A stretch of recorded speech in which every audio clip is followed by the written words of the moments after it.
7편 감사. 다행 감사. 나쁜 일.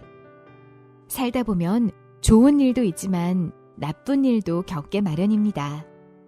세상을 살면서 좋은 일만 있다면 얼마나 좋겠습니까?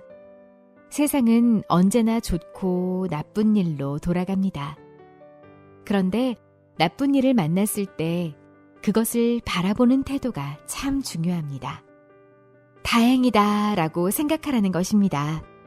더 나아가서 그 정도라서 감사하다 라고 생각하면 더 좋지요. 다니다가 미끄러워 넘어졌을 때도 더 많이 다치지 않아서 다행이야 하는 것입니다.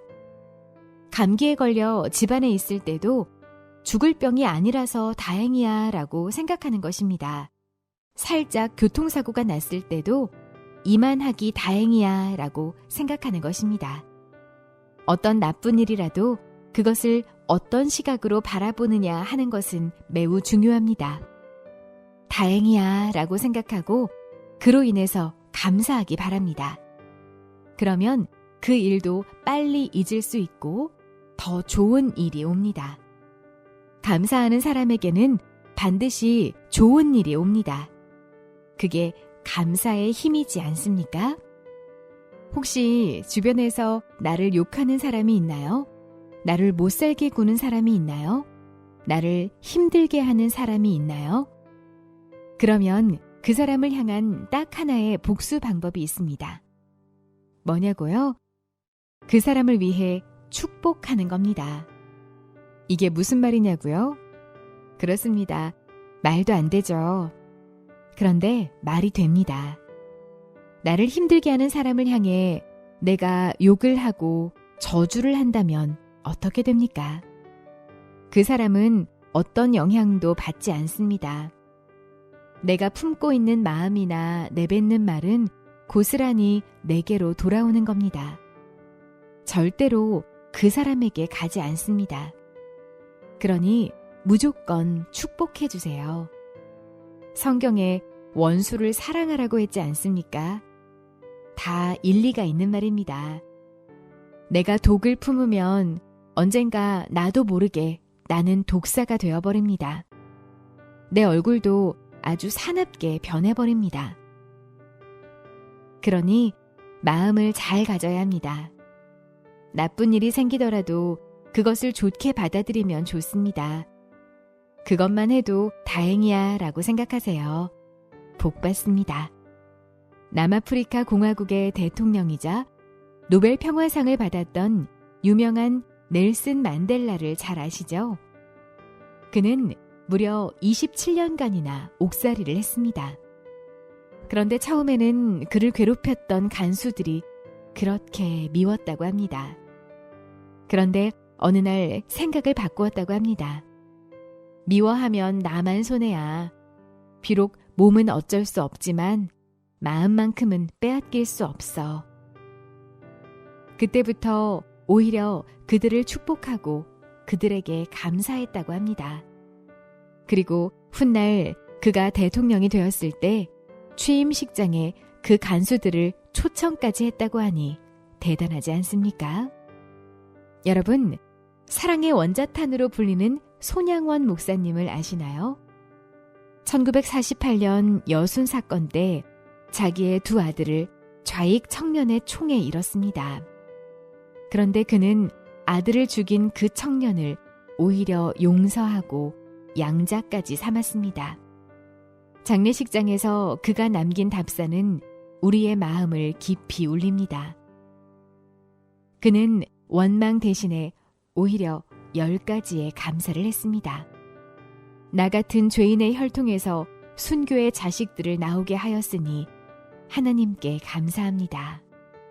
한 아들의 순교도 귀하디 귀하거늘 하물며 두 아들의 순교일이요.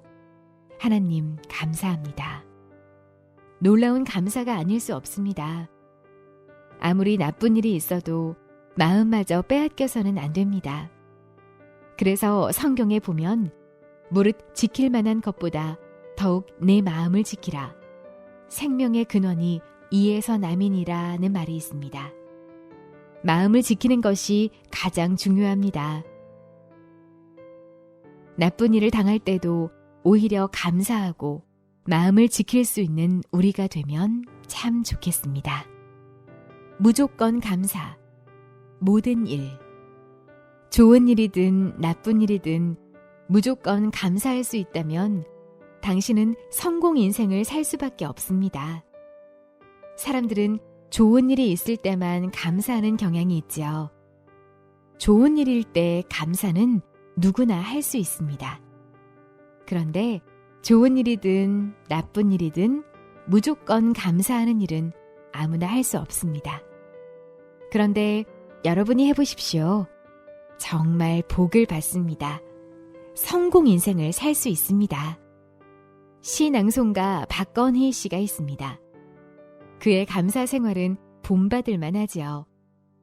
그녀의 나이 23세 되던 해에 사랑하는 오빠가 위암에 걸렸다고 합니다.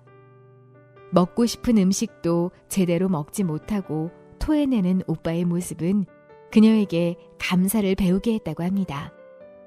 무엇이나 잘 먹을 수 있음에 감사, 병에 걸리지 않은 것에 감사, 하루 24시간에 주어진 것에 감사, 무엇이든지 다 감사했다고 합니다. 그 이후부터 그녀의 일상은 감사로 시작되어 감사로 마무리되었습니다. 감사를 가슴으로 배운 그녀이기에 지난 2009년에 갑상선암 진단을 받던 날도 딸아이가 갑자기 망막박리로 실명의 위기에서 수술을 받던 날도 감사할 수 있었다고 합니다. 감사의 보상은 본인도 딸도 현재 아주 건강하다는 것입니다. 철학자 김영석 교수는 100세를 살아보니 강연에서 늘 마지막으로 내리는 결론이 있습니다. 인생에 있어서 가장 중요한 것이 감사하다는 것이었다는 것입니다. 어떤 경우에도 감사하니까 그저 행복하다는 것입니다. 감사와 행복은 늘 함께 다닙니다. 행복해서 감사한 것이 아니라 감사해서 행복하다는 말입니다. 무조건 감사해야 합니다. 아플 때나 건강할 때나 무조건 감사하기. 가난하거나 부하거나 무조건 감사하기. 친구가 많거나 혼자이거나 무조건 감사하기. 어떤 상황에서도 무조건 감사하기입니다. 나는 신발이 없음을 한탄했는데 길에서 발이 없는 사람을 만났다. 데일 카네기. 행복하십니까? 이 질문에 곧바로 네라고 대답할 사람이 몇이나 있을까요? 여러분 중에 행복하게 살고 싶지 않은 사람은 아마 없을 겁니다. 그러면 질문 하나 할게요. 행복해야 감사합니까? 아니면 감사하면 행복할까요? 그렇지요. 감사하면 행복해집니다. 감사와 행복 관계를 연구한 많은 보고서에서 나온 결론입니다. 그러니 행복해지기 위해서는 먼저 감사부터 하세요. 무조건 감사입니다. 감사합니다. 행복합니다. 감사일기. 성공 인생의 지름길. 오프라 윈프리를 비롯해서 수많은 성공한 사람들의 성공 비결은 감사일기에 있습니다. 하루를 돌아보고 적어도 3가지 이상의 감사 내용을 적는 것입니다. 아주 편리한 애플리케이션이 있습니다. 땡스 다이어리라는 앱입니다. 그날의 감사 내용을 적을 수 있고 사진까지 저장할 수 있어서 아주 편리합니다. 나중에 꿈과 목표 관리도 한꺼번에 할 수 있습니다. 감사 일기는 습관이 중요합니다. 길게 쓰려고 하면 부담이 되어 오래 가지 못합니다. 아주 짧게 시작하세요. 아내와 은진이 식사 감사. 이렇게만 해도 충분합니다. 자꾸 쓰다 보면 요령도 생기고 아주 재미있습니다. 꼭 감사 일기를 쓰세요. 감사일기로 꿈 관리를 하면 아주 편리합니다. 큰 꿈과 작은 꿈을 사진 찍어서 감사일기에 덧붙여 넣습니다. 특히 수시로 관리해야 할 작은 꿈이 성취되었을 때나 다시 써야 할 때 아주 쉽게 관리할 수 있습니다. 예일대학이 1952년 졸업생들을 대상으로 인생의 목표와 구체적인 계획을 담은 목표 리스트를 작성하게 하고 20년 후인 1973년에 졸업생들의 성공 실태를 조사했습니다.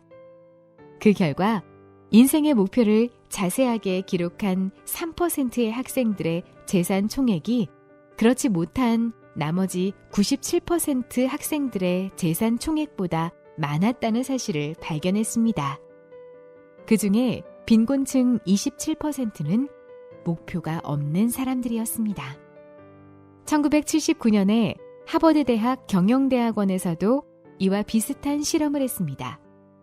3%는 목표를 세워 기록했고 13%는 머릿속으로만 목표를 세웠습니다. 84%는 구체적인 목표가 없었습니다. 10년 후에 다시 조사하니 마음으로만 세웠던 13%는 목표가 없었던 84%보다 소득이 평균 2배나 많았습니다. 목표를 글로 적었던 3%는 나머지 97%보다 소득이 평균 10배나 더 많았습니다. 결론적으로 보면 상위 3%의 비결은 목표를 글로 적어둔 사람이었다는 것입니다. 강철왕 카네기는 성공 비결을 이렇게 말했습니다. 나는 평생 동안 목표를 종이에 적었다. 하루에 2번, 기상 후, 취침 전, 종이에 쓴 목표를 큰 소리로 외쳤다. 그 결과 일주일에 1달러 2센트를 받던 면화 공장 노동자에서 개인 재산만 4억 달러 넘게 소유한 거부로 성장하게 되었다. 무일푼에서 시작해 4천억 원의 기업체를 일군 인생 역전 드라마의 주인공인 김승호는 그의 책 생각의 비밀에서 성공의 비결을 밝혔습니다. 나는 말의 힘을 믿는다. 한 번 말을 하고 나면 잊기 전까지 그 힘이 사라지지 않음을 믿는다. 그리고 그 말에 힘을 부여하기 위해 그에 알맞은 이미지, 글을 써놓고 매일 보고 또 보고 생각한다. 그리고 그는 지금도 여러 꿈을 적어놓고 수첩에 넣고 다닙니다. 명함 크기 한쪽에는 꿈의 종류를 적고 다른 한쪽에는 그 목표들을 이미지화한 그림을 넣었습니다. 그는 말합니다. 매일 100번씩 100일간 상상하고 쓰고 외쳐라.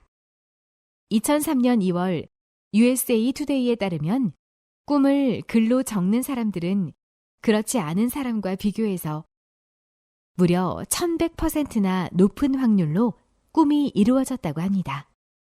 성공한 사람들이 말하는 공통점은 하나입니다. 목표를 적어서 종이에 적으라는 것입니다. 그래서 여러 나라, 여러 사람들이 목표를 종이에 적어서 보고 외치고 있습니다.